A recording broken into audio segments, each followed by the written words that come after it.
Hello everyone, happy Sunday. First time మన channel చూస్తుంటే subscribe చేసుకోవడం మర్చిపోవద్దు. శైలేంద్ర దగ్గర ఉన్న రిషి ఇంటికి ఎలా వచ్చాడు, ఎవరి వలన వచ్చాడు, అసలు ఏం జరిగింది అని అందరికీ డౌట్ ఉంది కదా. అయితే ఏం జరిగిందో వీడియోలోకి వెళ్ళి చూసేద్దాం పదండి. మహేంద్రని తీసుకుని వసుధార, అనుపమ ఇంటికి వచ్చేస్తారు కదా. ఇక ముగ్గురు కూడా మాట్లాడుకుంటూ ఉండగా రిషి కార్ సౌండ్ వినిపిస్తుంది వసుధారకి. ఇక చాలా హ్యాపీగా ఫీల్ అవుతూ మావయ్య మావయ్య రిషి సార్ వచ్చారు మావయ్య, అది రిషి సార్ కార్ సౌండే అంటూ బయటికి పరిగెడుతుంది వసుధార. అవును అనుపమ, వసు చెప్పింది నిజమే అంటూ వీళ్ళిద్దరు కూడా బయటికి వస్తారు. వచ్చి చూసేసరికి రిషినే రావడంతో చాలా హ్యాపీగా ఫీల్ అవుతారు ముగ్గురు. రిషి సార్ అంటూ వసు వెళ్ళి హత్తుకొని చాలా ఏడుస్తూ ఉంటుంది. అప్పుడే రిషిని చూస్తూ సార్ మీకేం కాలేదు కదా, మీరు బానే ఉన్నారు కదా అని మాట్లాడుతూ ఉంటే నేను బానే ఉన్నాను వస్తారా, నాకేం కాలేదు, నువ్వు కంగారు పడకు అంటుంటే ఇక మహేంద్ర, అనుపమ కూడా రిషితో మాట్లాడుతూ ఉంటారు. ఇక నలుగురు కలిసి లోపలికి వెళ్ళిపోతారు. ఇక కాసేపు మాట్లాడుకున్న తర్వాత రిషి నేను ఫ్రెష్ అయ్యి వస్తానంటూ లోపలికి వెళ్ళిపోతాడు. అప్పుడే మహేంద్ర, అనుపమ, వసు ముగ్గురు మాట్లాడుకుంటూ ఉంటారు. శైలేంద్ర దగ్గర ఉన్న రిషి ఇంటికి ఎలా వచ్చాడు, అసలు అక్కడ ఏం జరుగుంటుంది, రిషిని అడిగితే ఎవరో నన్ను కిడ్నాప్ చేశారు కానీ ఇప్పుడు వాళ్ళంతటా వాళ్ళే నన్ను వదిలేశారని చెప్తున్నాడు కదా, అసలు ఇదంతా ఏంటి అని ముగ్గురు మాట్లాడుకుంటూ ఉంటారు.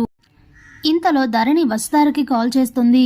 చెప్పండి మేడం అని ఫోన్ ఆన్సర్ చేస్తే వసుధార రిషి ఇంటికి వచ్చాడా అని అడుగుతుంది ధరణి.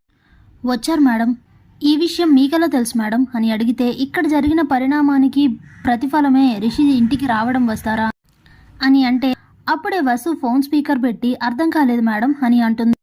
అసలు ఏం జరిగిందంటే అంటూ జరిగింది చెప్తుంది ధరణి. ఫణీంద్ర మహేంద్ర ఏంటి శైలేంద్రని షూట్ చేసి చంపాలనుకోవడం ఏంటి, అసలు ఇదంతా ఏంటి, ఇంతకు ముందు వీళ్ళ మధ్య ఎంత డిస్కషన్ జరుగుంటుంది, ఏం ఆధారం లేకుండా తనకే విషయం తెలియకుండా మహేంద్ర ఇలాంటి నిర్ణయం తీసుకోడు కదా, ఎందుకు ఇలా జరిగింది అనుకుని ఆలోచిస్తూ అలా బయటికి వస్తూ ఉంటాడు ఫణీంద్ర. ఇంతలో గార్డెన్లో శైలేంద్ర ఫోన్ మాట్లాడుతూ ఉంటాడు రౌడీలతో. వసుధారకి ప్రమాదం తలపెట్టమని ఫోన్ మాట్లాడుతూ ఉండగా ఆ మాటల్ని వినేస్తాడు ఫణీంద్ర. ఇక ఫణీంద్రకి ఫుల్ క్లారిటీ వచ్చేస్తుంది. ఆ ఫోన్ మాట్లాడి వెనక్కి తిరిగి చూసేసరికి ఫణీంద్రని చూసి స్టన్ అవుతాడు శైలేంద్ర చంప పగలగొడతాడు ఫణీంద్ర.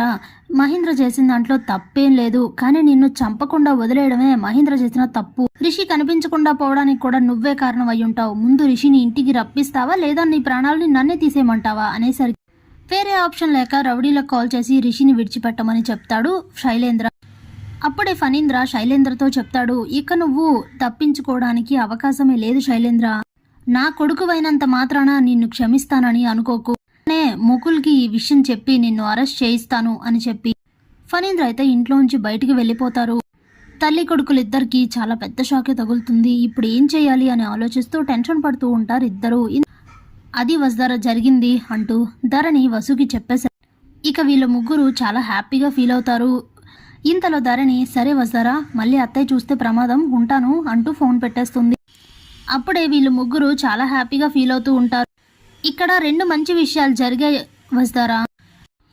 రిషి సేఫ్గా ఇంటికి రావడం, ఇప్పుడు ఎలా శైలేంద్ర చేసిన తప్పులన్నింటినీ నిరూపించాలా అని మనం ఆలోచించాల్సిన అవసరం కూడా లేకుండా అన్నయ్యకి శైలేంద్ర అడ్డంగా దొరికిపోయాడు కాబట్టి ఇంకా ఏ ప్రాబ్లం లేదు. శైలేంద్ర ఆటలు కూడా ఇక కట్టిస్తాడు అన్నయ్య కాబట్టి రెండు మంచి విషయాలు జరిగాయి, ఇకపై మనకన్నీ మంచి రోజులే అని మాట్లాడుతూ ఉంటాడు మహేంద్ర. ఇక దాంతో అందరూ చాలా హ్యాపీగా ఫీల్ అవుతూ ఉంటారు. Thanks for watching.